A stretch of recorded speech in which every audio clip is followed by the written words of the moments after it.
Yes. Well, happy to be with you guys once again at this completion of this Time to Thrive challenge.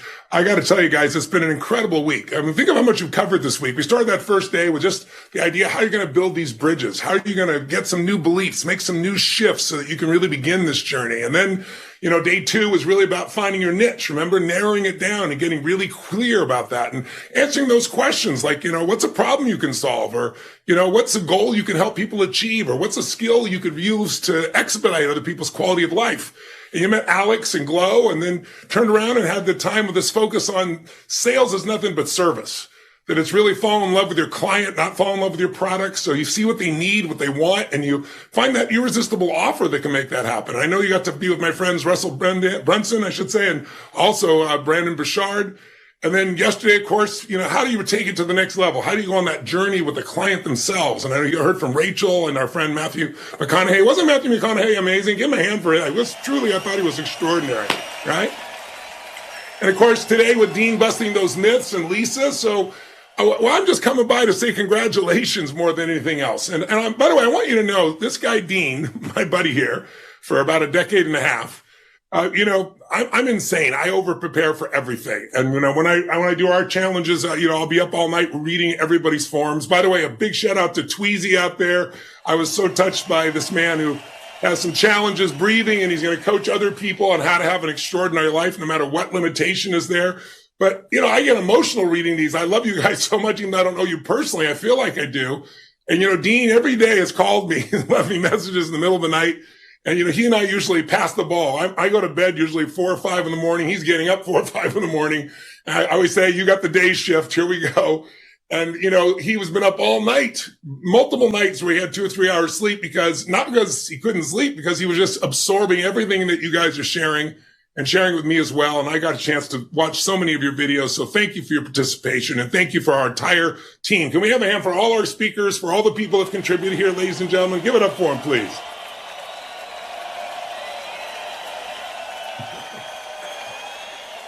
So our goal here this week was to bet on you. We've invested in you for a week saying, listen, we believe, whether you believe it or not, there's more out there for you. And it wasn't a blind bet, because we've had the privilege of working with millions of people from every walk of life in more than 150 countries, 195 countries now, every country in the world that the UN recognizes. And we have a community now of people that are producing extraordinary results across all these different niches that, quite frankly, even Dean and I didn't even know existed to start with. So the opportunity is there, but what you got to do is you got to put it to work, right? It's great to have knowledge. But remember I told you my original teacher was Jim Rohn. He used to have this phrase. He said, don't let your learning lead to knowledge. You'll become a fool. He said, let your learning lead to action. And he said, and then you can create a life beyond anything you've ever dreamed about.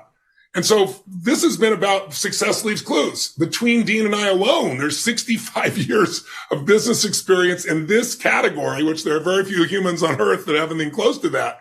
And so we could be idiots at this point. We'd have to see there are patterns, right? And that's why I want you to realize there are patterns that will make you crazy, make you frustrated, make you stressed, make you overwhelmed, make you be in a place where you want to give up. And there are patterns that'll make you push through, get you excited, get you grateful, get you where you're on a flow, where something seemed really difficult and all of a sudden it's easy. And learning those patterns, both the skills, but also the psychological, emotional patterns, is probably the single most important thing you're going to do leaving this program and hopefully joining us here for this project next. Because what our focus is getting you to actually do it. It's not that complex. Yes, there's some simple things, and there's some things you got to know. You don't know, you're going to struggle. And with some simple technology, you can save yourself months or weeks, or certainly tens to hundreds of hours, just because it's already been done for you. But what you really got to remember is that the real skill here is going to be your ability to influence this and this, right? Your mind and your heart, your ability to shift your emotions. My goal, whenever I'm working with anybody, and especially with all of you as new business owners, or perhaps you've been a business owner just going to take it to the next level now, it's to increase your skills as a leader. And remember I said the other day, a leader doesn't mean everybody follows you. A leader means you do things on your standards. You don't settle for less than you can be or do or share or create. So the question I have for you is this: what makes somebody a leader? What's the number one skill that makes someone a leader? And by the way, leaders don't follow. Leaders create life on their own terms. They get to have the quality of life everybody else dreams about. And the answer to the question of what's their number one skill, it's the skill of influence. The ability to influence the thoughts, the feelings, the emotions, and the actions of another human being is the most important skill you can have. If you're going to be a great father or a great mother or a great friend or contribute to your community or build a business, you've got to learn to influence. But who do you got to learn to influence most? And the answer is, you already know it is you. If you can't influence yourself to do certain things, I mean, if you're overweight, you're not doing a good job of influencing your hands, right?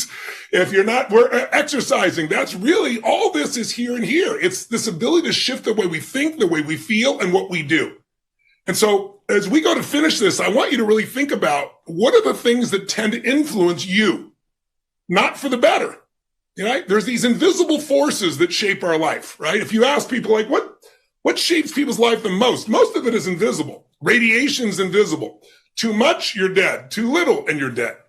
Gravity is invisible. Too much, you're dead. You get crushed. Too little, you float off into space, which is why we can't live on certain other planets, right? We can go through all the invisible forces, electricity that allows all of us to do what we're doing right now. Most of you don't see it. You don't know it. You don't even understand how it works exactly. But if you learn how to use certain core elements that are invisible, the most powerful invisible forces are human emotion. Meaning, I don't care if you have the resources or not. I didn't have the money, I didn't have the time, I have the education, I have the people. I could have every excuse, and I had them for a long time. But then one day I woke up and I just got tired of making excuses to myself, and I realized the most successful people in the world didn't have the money, didn't have the resource, didn't have the tools, but they had the ultimate resource. Please jot it down. It's called human emotion. The ultimate resource is resourcefulness. If you can tap into that emotion, that's what starts wars. Human emotion. It's not logic. That's what gets you married. That's how children come about. Everything in life comes from emotion. We justify intellectually, but it's human emotion. And I don't mean just being emotionally, intelligent. That's really nice. Having that potential of managing your emotion. I mean becoming emotionally fit. And so one of the things I really want to challenge you to do is develop a pattern of doing the things you don't want to do. If you just do that over and over again, it'll change your life. Jim Rohn, my original teacher, used to say, Tony, if you want an extraordinary life, you must learn the philosophy of stretching. So what do you mean by stretching? He said, well, think of it this way. If you say to yourself, I can't do something, then train yourself to say, I must, and immediately take action. I said, well, does that mean if I can't jump off a cliff that I must? He said, no, don't be stupid, right? He said, but when you say you can't do something, but if you made yourself do it, you'd be better as a father or as a friend, or you'd have more skill, or you'd be better in business, or you'd be better in your own character, then you must do it. And he said, you have to develop this habit that says, I can't, then I must. I can't, then I must. And as soon as you say I must, take immediate action. And I got to tell you, that philosophy that Jim taught me changed my life. I remember I went to him because, I got this $35 seminar I told you about and making $40 a week. And the next seminar was $1,200. That was in 1977. So it's the equivalent of about $10,000 today. It's a big investment for just one weekend. And I was like, I thought the $35 investment was a big investment, and there's no way I didn't have $10,000, right? I was living on my own, at one point sleeping in my car. And it's like, I didn't have that kind of money. My car was $1,200, to give you an idea. So it's like, sure enough, he kept saying, Tony, if you don't have $1,200 at 17, 18 years old, he said, then you have to go to this seminar. And I thought he was just selling me right at first. But as I told you, I finally started to break through. I started to realize we all get what we have to have. And what I needed to do was just deal with the one thing that stops us. So before we leave, what is the only thing that could get in your way? You've had a cool week. How many have had a great week? How many have learned a ton, got momentum? How many are excited out there? Make some noise if you are, ladies and gentlemen. That's it. So if you have this great week, what's the only thing that could stop you? And people usually say to me, well, me. No, it isn't you. It's fear, right? It's the part of the mind that is fearful. Remember I told you the other day, we all have a 2 million-year-old brain, and it's not designed to make you happy. It's designed to make you survive, remember? It's designed to look for what's dangerous and how do I protect myself? How do I hide from it and freeze, or fight it if I have to, or run from it, right? Fight, flight, or freeze, as I'm sure you've heard. Well, that survival brain, as I mentioned to you the other day, it used to be there to protect us against like a saber-toothed tiger. Now it's like, oh my God, what if I fail? What if I don't make enough money? What if people think of me? And we make all that life and death. So if the only thing that's going to stop you is fear, then let's look at a way to deal with it or two. First of all, when people tell me of their life, how's your life going? Is it going great? It's going terrible? It's going wonderful? How's it going? You don't experience life. Please jot this down. I experience the life I focus on. I experience the life I focus on. See, in any moment, what's wrong is always available and you can focus on it, right? Oh my God, look what's happened to our economy. Look what's happening with inflation. Look, of course, all that's available. But in any moment, what's right is also available. And those who learn how to direct their focus, those are the people that no longer let fear control them. There was an old movie years ago I mentioned the other day. It's a movie where this gentleman, it was based on a true story, this mathematician who went kind of crazy, and he ended up winning Nobel Prize. And they asked him, it was a key moment in the movie, they asked him, like, how do you stop the schizophrenic part of your brain? No one's ever done that before. And he said, it's really simple. I realize whatever I feed grows. If I feed my fear, it gets bigger. If I feed my focus on what works, I get more of what works, right? So that's really what we've really got to be able to do. And I know you know this intellectually. I do too. I'll tell you a funny story. Years ago, I wanted to learn to race cars. And so I went to this racing school and I got to know the founder of the school. His name's Bob Bondurant. He's a very famous guy in that business. And I said, Bob, I'd really like to, I don't want to just take a basic course. I really want to master this. I really want to drive. I want to be able to drive like crazy. I want to drive competitively. He goes, okay, Tony, if you want to do that, I'm going to take you on a ride you're never going to forget. He goes, get in the passenger seat, put the helmet on, lock me all up. He goes, I'm going to show you what a car can do. And we were at a place called Laguna Seca, which is a very famous racetrack in Northern California. And it's famous because there's some areas where you're going straight at a wall. They call it a corkscrew, and you got to go right around that thing. So it's pretty intense. I got in that car with him and I couldn't believe it. I thought we were going to die multiple times. At the very end of the thing, he turns the ignition off. He looks at me and he goes, you'll be able to do that in 4 days. I remember looking at him saying, you know, I'm a very positive person and you're full of it. I said, I don't even know if I want to do this after what I just saw. He goes, Tony, we're not going to just throw you in the car and do what you just did. He said, the first key, and hear this, all of you. This is a perfect metaphor. He said, the first key is before you ever try to drive fast is you got to learn how to drive what's called a spin car. So what's a spin car? He goes, what we do is I put you in this car, and he goes, I'm going to be over on the passenger seat. There's no steering wheel, there's no brake, but I have 4 buttons right here behind my arm at the bottom. You can't see it. And when you least suspect it, I'm going to push one of those 4 buttons. And what it'll do, it'll lift up one of the 4 wheels, and we'll start to spin out of control in that direction. And he said, so this is all you have to remember in life. And please hear me, because it's all you got to remember in business as well. He said, focus on what you want, not on what you're afraid of. I thought, that's easy. I teach this, right? He goes, yeah, because what happens is, I'm sure you've heard of a person driving their Porsche or their sports car down a country road, and they're going 90 miles an hour, and they crash into a pole. There's only one pole every quarter of a mile. Because they start to lose control and they go, oh my God, I don't want to hit the pole. They stare right into it. And where your focus goes, your energy flows. Where your focus goes, you steer right into it. That's why people crash. He goes, so focus on where you want to go, not on the wall. The wall's there, but if you focus on the wall, you're going to hit the wall. And I thought, no problem. I teach this stuff, right? So then he gets you going. And, you know, if you've ever seen a race car driver, I used to think, what could be, that's not like a sport. I mean, that's not like athletic. Oh, it is. Because you start going 120, 130, 140 miles an hour, the level of focus, the level of tension in your body, I mean, your whole body heats up. It's intense. And so I'm ready. I'm like thinking to myself, you pull that thing, push that button. I'm ready. I'm ready. Well, does life ever push the button on you when you're ready? No, right? So sure enough, he watches. And if he watches long enough, there's a moment where you lose just a little bit of concentration. He hits the button. We start spinning out of control. What do? I look straight at the wall. I don't want to hit the wall. He grabs my face, literally shoves my face to the left where we need to turn. Now I'm fighting him because I want to see the death happen, right? And so I'm fighting him along, but he keeps pushing my head. And sure enough, as he pushes my head and I look this way, I steer this way, the direction I'm looking. And it felt like we stopped, maybe turned 2 inches from the wall. It was probably 3 feet, but my heart was beating out of my chest.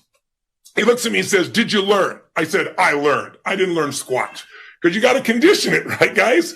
It's like, it's not enough to understand intellectually. It's like shooting basketball. You know how to do it, but you got to do it over and over and over again. So it's in your body till when it's time to execute, it happens.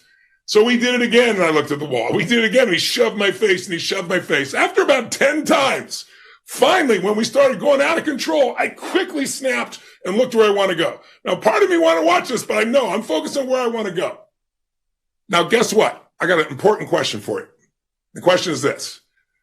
If you focus on what you want, are you guaranteed not to hit the wall?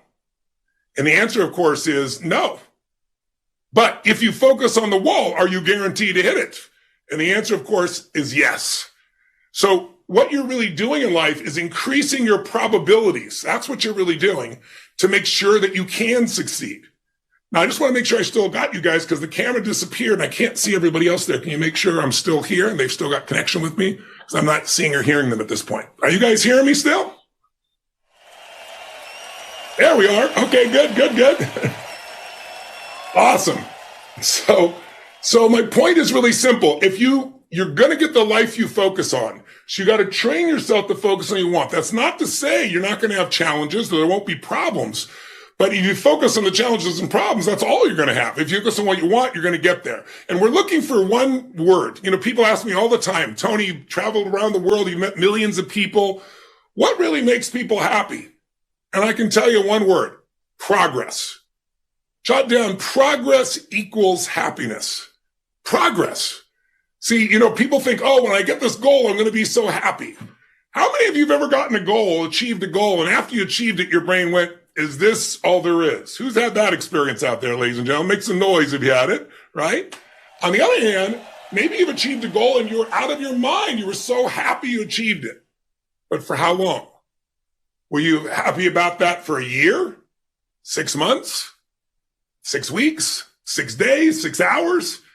See, most people's happiness lasts between 6 hours and about 6 weeks max. And the reason is because you're not supposed to sit at the table of success too long or you get bored and fat, right? Right? Life is calling to us to make progress. Everything in life either grows or it dies. And what's been fun about this week, I think for most of you, just watching you in your videos and the things you've shared, is you felt that sense of progress, that sense of learning, that sense of expanding, your mind opening up, things you're starting to tell yourself that you couldn't do. You go, yeah, I can do that. I can find a way to do that. I can get the skill to do that. Progress is what's going to make you happy. If you're not healthy as you want to be and you just start to do the right things for a few weeks and you lose just a few pounds and start to feel just a little better, the progress will feel alive. Same thing in your relationship. Same thing in your business or your finances. So just as you heard earlier here with Lisa talking about, there's no too small, right? Every little step will get you where you really, truly want to go. And I'll give you one more piece that's a principle that is absolutely shaped my life. In fact, I've shared this principle with all my children throughout the years. In fact, I'll give you an example. My daughter, Jolie, who is now at 48 years old, to give you an idea. But when she was in high school and just getting into college, her dream was always to be a dancer on Broadway. And she was here in California and she had beautiful dance lessons and competed and did extremely well. And one Christmas, she was home from college and I sat down with her and I said, Jolie, how are you doing on your dream? By the way, it's a good question to ask yourself, isn't it? How are you doing on your dream? A lot of people have given up on their dreams. So how are you doing on your dream? And she goes, what do you mean? I said, you know what I mean. Your dream of being a Broadway dancer. She goes, well, Dad, she goes, I'm doing good. I'm getting straight A's in school and I'm winning all the dance competitions I'm in. I said, honey, that's what I'm worried about. She goes, what? You're worried? I said, yeah, because there's a timeline on a dancer. See, most people miss opportunities because it's right there in front of them and they feel like they're not ready. They don't have the time. They don't have the money. They don't have the attention. They don't know what to do. And so they don't do anything. And I said, right now, you're in school, but there's a timeline on a dancer. And I said, I just don't know that this is the right thing for you. She said, well, you're the one who told me to go to college. I said, yes, I was right and I was wrong. You should still go to college. But I think right now, my problem is you're competing with people that you're better than. I think you should leave school, you can come back to school later, go to New York, live in New York, learn from the best instructors in the world there, compete with the best people in the world, and find out what you're capable of. I said, I think you could be a Broadway dancer, but I'm your dad. So I'm biased. But you're going to know for sure if you put yourself in the environment, make this happen. She's saying, well, gosh, that sounds like an aggressive plan. I said, that's the only way you get what you want. I said, honey, I think you look at me and think, oh, my dad's a genius. And I said, of course I am. Right? I said, but my real genius is that when I see an opportunity, I grab it by the hair. When I didn't have the money or the time or the energy or it seemed impossible, I always said, I've got to put myself in the arena. I got to put myself where I can learn this. And a lot of things I tried didn't work, but I tried everything. And that's why I got to the things that work. And she's saying, well, when are you saying I should do this? I said, well, when would now be a good time? And she goes, now? You mean like right in the middle of the year? I said, yes. She goes, well, maybe I should talk to someone in the entertainment business about this. I said, sure, I get paid $1 million a year to coach people, but you should call somebody else. You should talk to someone. And she started to laugh. She goes, no, Dad, you've taught me. Talk to people, experts in the field. I said, okay, that's fair. Who do you want to talk to? And she said, this guy, Jay Maloney, who worked for a company called CAA, a big Hollywood entertainment company. And I said, yeah, Jay would be brilliant. He'll know. And she said, okay, well, I'm going to call him. I said, when would now be a good time? She goes, right now. I said, get in there and call him. So she leaves the room, and I call Jay instantly. He's a friend of mine. He's on my speed dial. And I say, Jay, listen, I said, I just had this conversation with Jolie. Tell me if I'm full of it. This is what I told her. She's competing with people she's better in, the best dancers in the world in Broadway. She should go there, learn, compete. He goes, Tony, that's spot on. I said, well, don't say it's spot on unless it's going spot on. I said, then tell her. Hung up. She came back a few minutes later and says, his line's busy. I said, try him again. Persist. Right? She literally didn't know I did this at the time. And so finally, she's gone for like an hour and a half. We talked forever. And she comes back and she goes, well, Jay really thinks I should go to New York. And it's right that if I want to be on Broadway, that's where the best competitors are. That's where I need to go. And so I guess, Dad, we're going to do this. I said, well, I'm glad it was confirmed by an expert. Right. And I said, so here's how the deal's going to work. You're going to work your ass off. I'm not going to pay for everything. I'm going to pay for your apartment. I said, initially, for the first 2 months, then you're going to have to take that over. And I'm going to pay for all your lessons. So you have to be a working actress, not someone sitting on her tail. She said, okay, we're on. And I took my daughter, who had grown up in Southern California beaches, and all of a sudden she goes to New York during one of the worst storms and one of the worst winters they'd had in about 9 years, and it toughened her up.